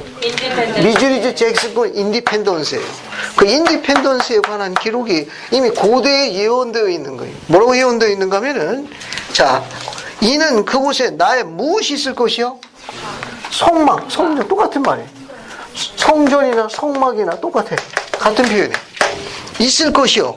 그곳은 또 뭐라고 불린다고 그랬어요? 새 예루살렘. 여기 시온. 또 뭐라고 불린다? 새 예루살렘을 불리는 거예요. 새 예루살렘. 요 미대륙에 관련되는 거예요. 미대륙에. 그래서 이 계시는 아주 중요한 계시입니다. 아주 중요한 계시. 이건 그래서 지금 나와 있는 요번에 교리야 성향 45편 또 하나 더 보세요. 66에서 67절 보세요. 교리야 성향 45편. 교리야 성향 45편 66에서 67절 보세요. 이게 두 번째 방문하는 장소에 대한 또 다른 계시입니다. 66에서 67절 보세요. 자, 두 번째 거 한번 봅시다. 봤습니까? 네. 거기 뭐라고 나와 있어요? 그리하여 그곳은 새 예루살렘, 평화의 땅, 피나의 도시, 즉 높으신 하나님의 성도를 위한 안전한 장소 일컬어질 것이라. 67절 주의 영광이 그곳에 있을 것이며 주의 두려움도 또한 그곳에 있을 것이며 악인이 그리 오지 못할 것이요 그곳은 뭐라 일컬어질 것이라? 시온이라 일컬어질 것이라. 미대륙에 세워지는 시온이에요. 이 시온은 어디에? 미대륙에 세워지는 시온입니다. 미대륙에 세워지는 시온이에요. 즉 구대륙에 이미 예전에 에녹의 시온성이 세워졌어요. 그 시온을 여기 구대륙에 예전에 세워진 것을 에녹의 시온성이라는 게 있어요. 이것을 갖다가 이것도 시온인데 옛날에 세워졌으니까 이걸 옛시온이라고 해요. 그 미대륙에 세워지는 시온은 후에 다시 새롭게 세워졌다고 그래서 이걸 새 시온이라고 그래요. 새 시온, 새 예루살렘 다 같은 표현입니다. 그래서 주님께서 일반적인 재림하시기 전엔 제일 먼저 미주리주 데비구순에 있는 아담 온다의 아만에 있는 대집회에 먼저 방문하십니다. 두 번째는 미대륙에 세워진 새 시온, 새 예루살렘, 시온성인 그분의 성전을 방문하세요. 이게 미대륙에 있는 겁니다. 그 다음에 어디를 방문하느냐? 어디를 방문해요? 구대륙. 저 예루살렘을 방문합니다. 옛 예루살렘을 방문해요. 그 예루살렘 방문해가지고 아마겟돈의 전쟁 마지막 유대인들이 넘어가기 그 마지막 절대절명의 순간에 감람산에 나타나십니다. 그때 나타나서 유대인들에게 뭘 증거해요? 그분의 찢기진 살, 박힌 못자국을 증거하시는 겁니다. 뭐 증거하는 거예요. 그래서 여기서 악인을 물리치시고 그다음에 뭐가 이루어지는 거예요? 소위 일반적인 재림이 이루어지는 거예요. 그래서 우리가 공부하는 건 요 네 번째만 알려져 있는데 계시에는 이렇게 미대륙에 2번, 구대륙에 1번, 그리고 온 세상에 나는 거. 우리가 알고 있는 건 일반적인 저 재림만 알고 있는 거예요. 그러나 이게 2번 이렇게 흠이 있는 거예요. 참조를 좀 알아두시면 되겠습니다. 넘어가기 전에 계시에 의해 가지고 밝혀진 게 하나 있어요. 계시에 의해 가지고 손자 조셉은 에덴 동산이 미대륙에 있다고 계시했어요. 에덴 동산 알겠죠? 에덴 동산 미대륙에 있는데 그 계시의 장소를 좀 더 정확하게 언급했습니다. 즉 아담이 창조의 아침에 에덴 동산에서 있었습니다. 아담이 에덴 동산, 즉 창조 아침에 서 있었던 에덴 동산은 미즈리즈 데비스건 아담 온다야만이 맞느냐? 미즈리즈 잭슨건 인디펜던스가 맞느냐? 어디가 맞습니까? 인디펜던스. 아담 온다야만이 맞습니까? 인디펜던스가 맞습니까? 인디펜던스. 인디펜던스? 아담 온다야만?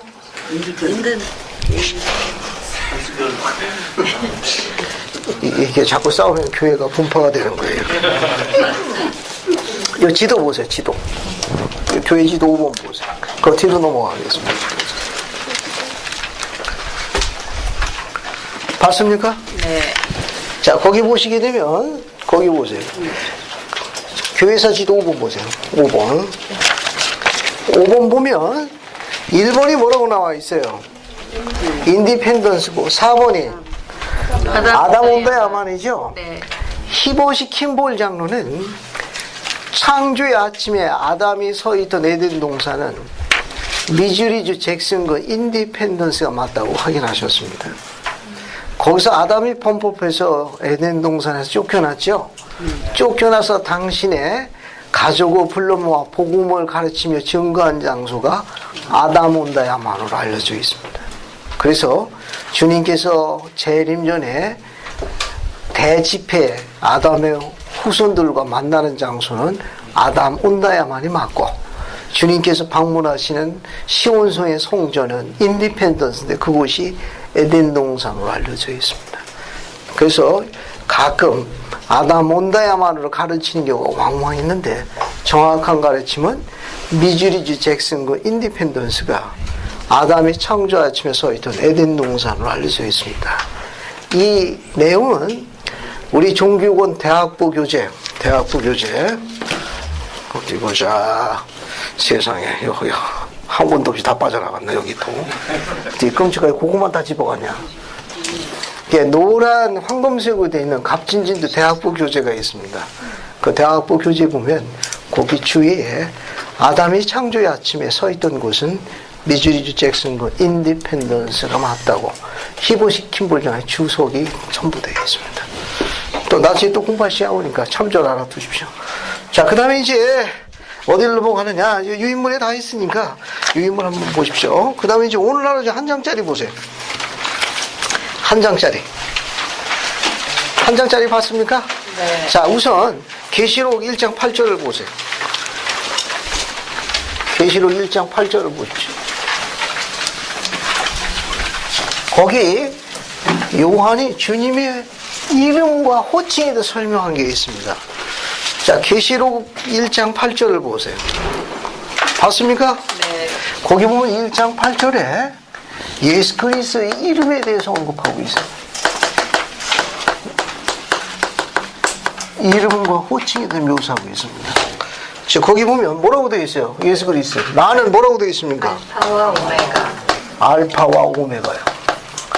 그런데 그 뒤에 우리 흠정역에는 있는데 번역이 빠졌습니다. 번역을 안 했어요. 거기 보면 The beginning, and 그 다음에 The ending. 이 흠정역 원문에는 이 문장이 있어요. 시작과 끝. 이게 번역이 안 됐습니다. 이게 들어가야 맞아요. 거기. 흠정역 원문에는 킹제임스 버전에는 The beginning and the ending이라는 그분의 표현, 이름이 하나 더 있는데 번역이 아예 안 됐습니다. 아예 삭제돼 버렸어요. 그 뒤에는 또 뭐가 있습니까? 지금도 있고 또 전에도 있었고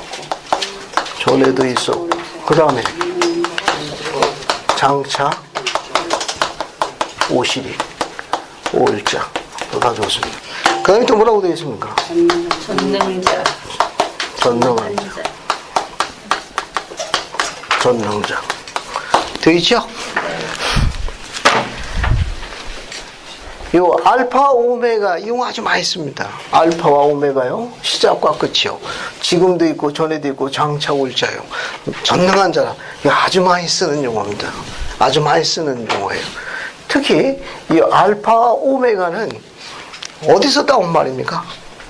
히라보의 알파베틱.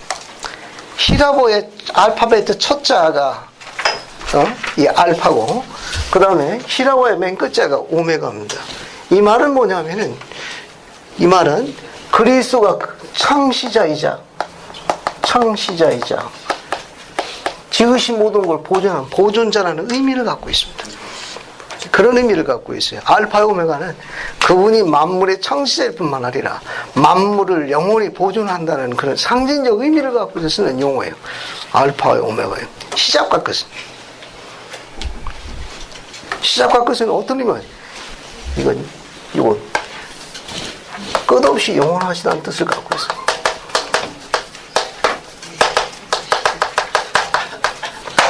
끝없이 영원하시다는 의미를 갖고 있습니다.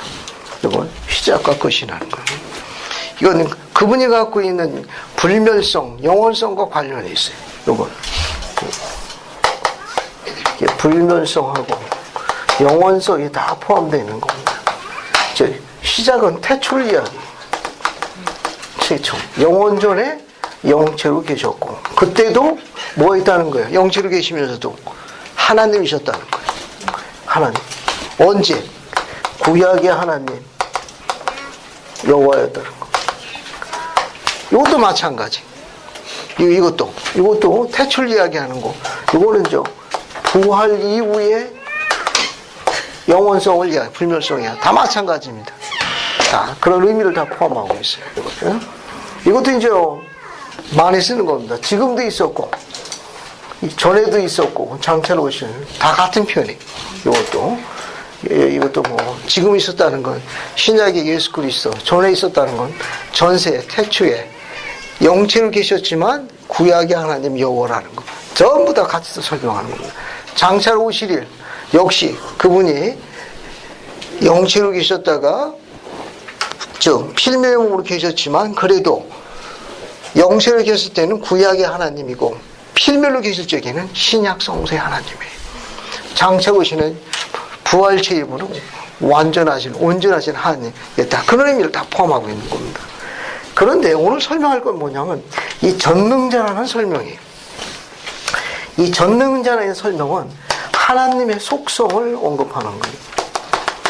이 속성이 굉장히 많이 있는데 선지자 조셉 스미스는 하나님의 속성 7가지를 묘사했습니다. 7가지. 이거 누가 이야기했느냐? 선지자 조셉 스미스의 가르침. 그래서 오늘은 선지자 조셉 스미스의 가르침 7가지 성품에 대해서 설명합니다. 오늘은 이 7가지 성품 설명할 테니까 한 번만 주의 깊게 들으시면 돼요. 나머지 용어는 앞으로 계속 반복됩니다. 계속 반복돼요. 그죠? 전능자라는 건 뭐냐? 하나님의 속성을 이야기하는데, 선지자 조셉은 하나님의 속성이 굉장히 많지만 크게 7가지로 분류한다고 그랬습니다. 크게 7가지.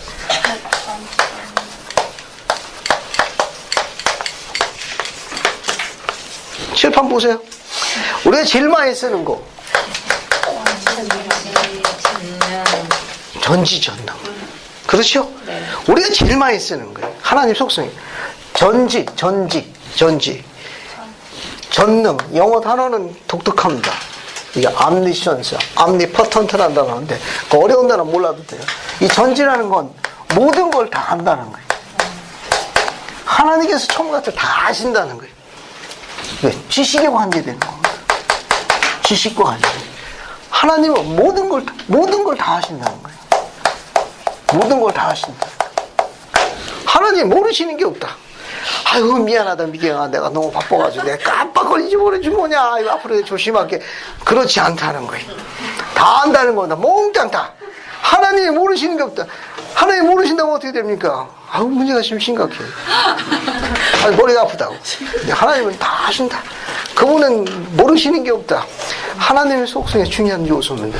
하나님은 다 하신다. 교례서야 38편 2절 한번 보세요. 교례서야 38편 2절입니다. 교례서야 38편 2절 한번 볼까요? 뭐 여러 가지 성구가 많이 나오는데 간단하게 하나만 봅시다. 교례서약 38편 2절. 찾았습니까? 네. 교례서 38편 2절. 오이진자매 한번 읽어봐요. 38편 2절만. 모든 것을 아는 자는 모든 것이 이렇게 나타나 있으나. 감사합니다. 거기 뭐라고 하세요? 모든 걸 아는 자니. 여기 모든 걸 다 한다는 거예요. 모든 걸 다 한다는 거는 우리 마음속까지 뭐 한다는 거예요? 소망까지 다 한다는 거예요. 우리 마음속의 소망까지 다 한다는 겁니다. 기도해야 합니다. 우리가 축복을 받지 못하는 가장 큰 이유잖아요. 기도 생활의 실패예요. 우리가 기도 생활만 제대로만 해도 주님께서 주신 축복이 너무너무 많습니다. 우리가 왜 그렇게 기도를 열심히 해야 되죠? 왜 그러니까 우리가 기도를 그렇게 간절하게 열렬하게 충실해야 되는 이유가 뭡니까? 평소 안 하니까 알 길이 없죠. 왜 우리가 기도 생활을 이렇게 충실하게 열심히 해야 되는 이유가 뭐예요? 네? 그거는 하나님이 기도하라고 시키셨기 때문에. 야, 시키셔요. 계명이기 때문에 그렇다. 또 한 번만 더 모시겠습니다. 영성이 깊어지면요. 네. 주님의 마음을 헤아릴 수가 있게. 아, 감사합니다. 주님의 마음을 헤아릴 수. 감사합니다. 감사합니다. 중요한 건 이래. 어차피 우리는 시험을 받게 돼 있어요. 산후라면 시험을, 시련을, 역경을 우리가 겪게 돼 있는데 기도 생활 열심히 하면 우리가 지니고 있는 신앙의 크기보다 더 무거운 시련을 허락 안 하신다는 성수는 약속이 주어져 있습니다. 그러니까 우리가 갖고 있는 신앙의 크기보다 더 커가지고 아예 주저앉게 그렇게 허락 안 하시. 감당할 수 있는 시험을 주시는 게지 감당할 수 없는 시험은 안 주시는 거예요. 기도의 충실한 목적이 뭐냐면 감당할 수 없는 시련을 허락하시지 않습니다. 그래서 기도 생활 열심히 해야 돼요. 그럼 왜 기도 생활을 충실하게 못하게 되죠? 왜 이렇게 못하게 됩니까? 감사를 안 하니까. 감사합니다. 하나님께 드리는 그런 감사 생활의 결여입니다. 감사함을 실종해서 그래요. 감사함을 잊어버리게 되면 기도 생활에 실패합니다. 감사할 게 많으면 무릎을 꿇을 수밖에 없는 거예요. 언제까지? 시련까지, 고통까지 감사하게 되면 이제 여러분에게 이제 복이 주어지는 거예요. 이제 그런 경도까지 가려면 기도 생활 한번 들여다봐야 합니다. 두 번째, 전능. 전능은 all powerful이라고 그래가지고 이거는 권능과 활력입니다. 구하는 능력을 이야기하는 거예요. 구하는 능력. 구하는 능력이니까 즉 구원하는 능력을 이야기해요. 그분께서 건져내시지 못하는 게 없다. 그분은 그분의 창조물을 다 건질 수 있는 구원의 능력을 갖고 계십니다. 능하사 다 그렇게 구원할 수 있어요. 하이라이트가 있습니다. 아무것도 안 하는데 구원해 주시는 건 아니에요. 궁극의 신앙을 행사하면 스스로를 지킬 수 있는 구원의 능력을 갖게 허락하시는 게 전능자의 뜻입니다. 이스라엘의 미래의 남편과 아버지 되는 젊은 여러분, 공부 열심히 하십시오. 집에서 향토장 볼 때 학교 안에서 열심히 공부하십시오. 요즘 세상에 하도 결혼을 늦게 하고 뭐 이렇게 기타 등등등 해도 어려움이 많습니다. 자녀를 가지고 공부한다는 건 무지무지하게 큰 도전이. 하지만 학교 안에서 잘 준비하게 되면 학교 밖에 나갈 때 훨씬 더 큰 힘을 낼 수 있습니다. 훨씬 더 큰 힘을. 물론 자녀가 있음으로 인해 가지고 동기부여도 공부를 한다 하는데 그렇게 많은 수는 아니에요. 실제로 해보지만 전쟁과 전쟁의 역사고 자녀는 그게 쉽게 안 됩니다. 집에 오게 되면 자녀가 그럴 거예요. 너 하루 종일 어디 있다 왔냐? 왜? 그 애비가 자기 장난감이거든. 내가 아무것도 못해. 엄마도 마찬가지. 자녀가 가만 안 둬. 계시를 받는다고 무슨 계시? 짜증만 안 내면 그 사람 좋은 사람이에요. 현실은 안 그래요. 유념하십시오. 세상은 여러분이 생각하는 건 쉬운 게 아니에요. 아주 냉정한 거예요. 그 현실은 자기가 지고 가는 거고 어느 누구도 대신해 주지 못해. 따라서 인스쿨 학교 안에 있을 때 잘 준비해야 합니다. 학교 안에 있을 때 잘 준비하세요. 아웃스쿨 학교 나가서 준비한다는 건 짐이 너무너무 무거워. 너무너무 힘든 거예요. 그러다 베개 하나 그 남자라는 그 물건 표현을 용서하십시오. 어느 날 실종해서 안 돌아오면 이거 문제가 많아. 그러면 그 여인이 그걸 지고 가야 되는데 학교 생활하다가 아이 낳는 게 학교 공부 포기하고 뒷바라지하다가 어느 날 이 물건이 없어졌네. 쉬고 오도 가도 못하는 거예요. 힝클리 선지자는 우리 딸들도 유사시를 대비하여 전문 고도의 지식과 훈련을 쌓을 시기에 왔다고 공식적으로 선언했습니다. 예전에는 그런 가르침이 거의 잘 안 주어졌어요. 하지만 우리 딸들도 별거, 사별, 이혼, 기타 재정적인 불황으로 인해 가지고 유사시에 있는 가족을 보존하기 위해 전문적인 교육과 거기에 충분한 수입을 가질 수 있는 기술과 능력을 키워야 시기에 왔다고 가르쳤어요. 우리 딸들도 공부해야 합니다. 그건 아주 중요한 이야기예요. 자, 학교 안에 있을 적에 집에서 향토자금 제공됐을 적에 정신 바짝 차리고 공부하십시오. 아시겠습니까? 네. 이거 신사적으로 좋은 말 할 때 검토하셔야 돼요. 알겠습니까? 아웃스쿨 밖에 나가서 할 적에 너무너무 힘들어. 세상은 그냥 절코 안 들어. 절주 못 가죠. 왜냐하면 재림때가 갖고 할 때 표적 중에 하나는 가족 파괴입니다. 가족을 파괴하기 위해서 젊은 부부들을 그냥 안 둘 거예요. 가족을 파괴할 수 있는 제일 빠른 방법은 재정적인 문제입니다. 그거 가지고 여인의 삶이 황폐되는 거예요. 악은 굉장히 교활한 친구입니다. 쉽게 포기 안 할 거예요. 그래서 인스쿨 학교 하나 있을 적에 잘 준비하십시오. 아웃스쿨 나갈 적에도 성실하고 충실함을 입증하십시오. 낮은 데서부터 높은 데로 올라가기 위해서 오래 참고 기다리는 가운데 여러분의 성실성을 여러분의 시위에게 증거하십시오. 그럼 주님께서 축복해 줄 거예요. 더 많은 수입과 더 많은 자립의 능력을 허락할 거예요. 심서 일한 그것으로 사랑하는 여러분의 여인을 입히고 먹이고 함께 나누죠. 그 즐거움이 굉장히 큽니다. 더 큰 능력을 부여할 거예요. 주님은 그걸 알고 계시기 때문에 축복하실 거예요. 능하신 분이 그 능력을 허락할 거예요. 구원과 자립의 능력을 허락할 겁니다. 그 이루에서 우리 특히 미래의 남편 가정되는 형제들은 기도생활 열심히 해야 돼요. 아침에 늦게 일어나면 일찍 일어나고. 알겠습니까? 그거 일지 꼭 써야 됩니다. 일지를 쓰지 않으면 영감 받기가 어려워. 일지를 작성하십시오. 아침에 일찍 일어나 기도하고 계시형을 받기 합당한 경전 공부에 투자하십시오. 그리고 몸매를 갖고 알겠습니까? 몸매를 갖고 그렇다고 너무 무리하지 말고 또 너무 어디 뭐 부러졌느니 절단됐느니 뭐 그런 불상사가 없도록 할 만큼은 해야 돼요. 투자하십시오. 세 번째는 심판입니다. 언젠가 다 입으면 전에 가서 보고해야 돼요. 예, 심판. 알겠습니까? 그리고 또 여러분이 잘 아는 자비. 뭐 더 설명 안 하겠습니다. 자비의 능력으로 우리가 속죄를 통해서 구원을 얻는 거예요. 자비. 그 다음에 공의가 있습니다.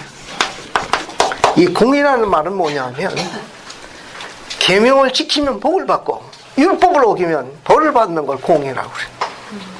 계명에 충실하면 계명의 근본을 둔 하늘의 축복을 받는 기고 율법을 어기면 율법의 근거로는 형벌을 받는 게 맞는 거예요. 심은 대로 거두는 우주의 법칙을 공이라고 그래. 심은 대로 걷는 거예요. 선을 쌓으면 복을 받는 게고 악을 쌓으면 매를 맞는 거예요.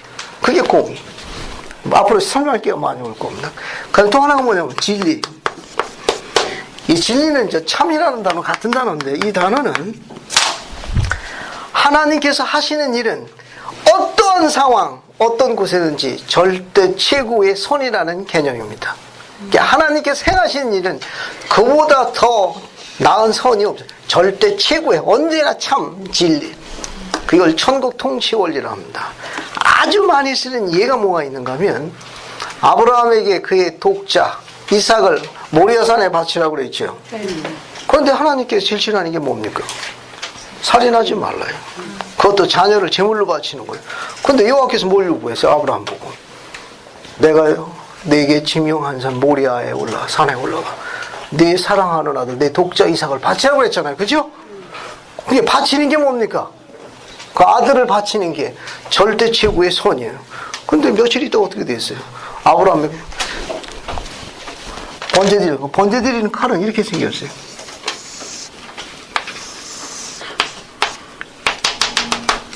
이게 홈이 들어가지고 목전 여기 이게 딱딱 단칼에 끊는 칼이에요. 그 아브라함이 탁 껴가지고 이삭을 끌고 이삭 보고 뭐 했습니까? 땔감을 지금 올라가지. 올라가다 보니까 이삭이 이상해. 아버지 땔감 있고 지팡이 있고 그랬는데 양은 어디 있습니까?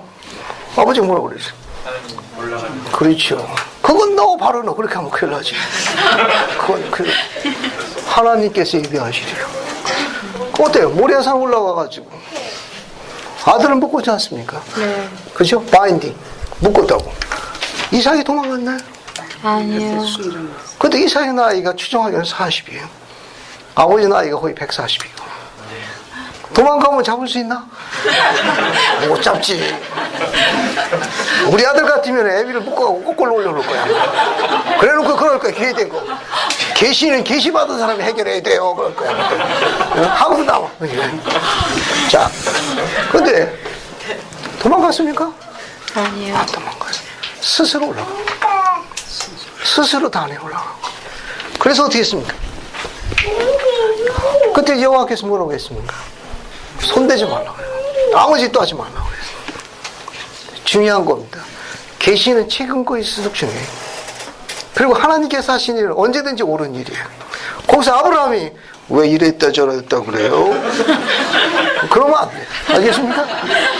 왜 바꾸셨나요? 그러면 큰일 납니다. 이 말을 뭘 의미하는가 하면은 하나님께서 명하시는 일은 우리의 이해를 구하지 않는다는 거예요. 우리는 모를 수도 있어요. 우리는 전혀 이해할 수도 없다고. 하지만 결국은 뭐가 돼? 우리에게 순종하면 유익이 되는 거예요. 순종하면 유익이 되는 거예요. 거기서 성약이 주어진 거예요. 그래서 아브라함에 뭐가 주어지느냐? 땅이 주어진 거예요. 그래서 아브라함에게 자손이 주어진 거예요. 아브라함에 그래서 영원한 신권이 주어지고 아브라함의 승인을 허락하신 게 바로 그 순간이에요. 이해하시겠습니까? 네. 그래서 아브라함에게 땅을 주신 거예요. 따라서 시몬의 젊은이들이 이해는 못하지만 선교사가 하면 선교사 가고 갔다 와서 결혼하라면 모르지만 결혼하는 거예요. 그러면 어떻게 해요? 성역에 따라 땅을 허락하시고 자손을 허락하시고 신권과 승영. 영원한 신권 허락하시고 승용을 허락하시는 거예요. 다시 이야기하지만 주님은 땅과 관련이 많습니다. 온유한 자는 복이 있나니 뭐라고 되어 있습니까? 땅을 기업으로. 저가 땅을 키우고 거기도 땅 얘기 나오네. 산상순에 나왔다니까. 거기도 주님도 땅에 관심이 많아. 그분도 땅 뺏기면 또 가만 안 있고 열심히 싸우시는 거예요. 내가 대신 싸울 것이요 하고서. 주님은 땅과 관련이 있습니다. 에녹의 시온성의 백성들이 땅값 아돌려는 산 높은 곳에 있을 때 땅값 올리신 분이 바로 그분이에요. 아브라함과 조카 롯사의 보기에는 롯에게 이야기했습니다. 너 보기 좋은 데로 가라. 땅값 제일 비싼데 소돔과 고모라다 같이 어떻게 했습니까? 복삭했지. 하지만 아브라함은 땅값이 얼마나 올랐는데 주님이 하신 일은 우리가 다릅니다. 가는 길이 다르고 축복하시는 게 달라요. 그걸 뭐라고 그러느냐? 진리라고 해요. 하나님께서 하시는 언제나 옳은 일이에요. 맨 마지막에 자해. 그걸 체러티라고 그래요. 이 체러티는 다른 말로 pure love of Christ라고 해요. 순수한 사랑이에요. 어떤 사랑이 순수한 사랑입니까? 어떻게 하는 게 순수한 사랑이에요? 해봤어야지. 무조건 자, 순수한이라는 건 참는 걸 이야기하는 거예요. 어떻게 참는 겁니까? 영원히 참는 거예요. 좀 쉽지 않지만 주님께서 그렇게 했어요. 모로나에서 7장 47절 읽고 마칠게요. 모로나에서 7장 47절. 모로나에서 7장 47절 봅시다. 그래서 한번 읽어볼게요. 연수연자는요, 모로나의 7장 47절 한번 크게 읽어볼래요? 이 사랑은 그리스도의 순수한 사랑이라. 영원히 견디며 누구든지 마지막 날에 이를 지닌 것으로 드러나는 자는 잘 될 것입니다. 감사합니다. 절 보세요. 앞에 보세요. 앞에 집중하십시오. 집중하세요. 지상에서 인간이 맺는 성약 중에 제일 중요한 성약이 뭐죠? 결혼 성약. 결혼 성약이요. 나중에 결혼 생활 맺어지게 되면 배우자가 결정과 단점으로 나를 조롱해 그 맨 위에 올려놓고 조롱한다 하더라도 절대로 배신하면 안 됩니다. 성약은 지키는 거예요. 영원히 지키는 건데 그것은 뭐냐?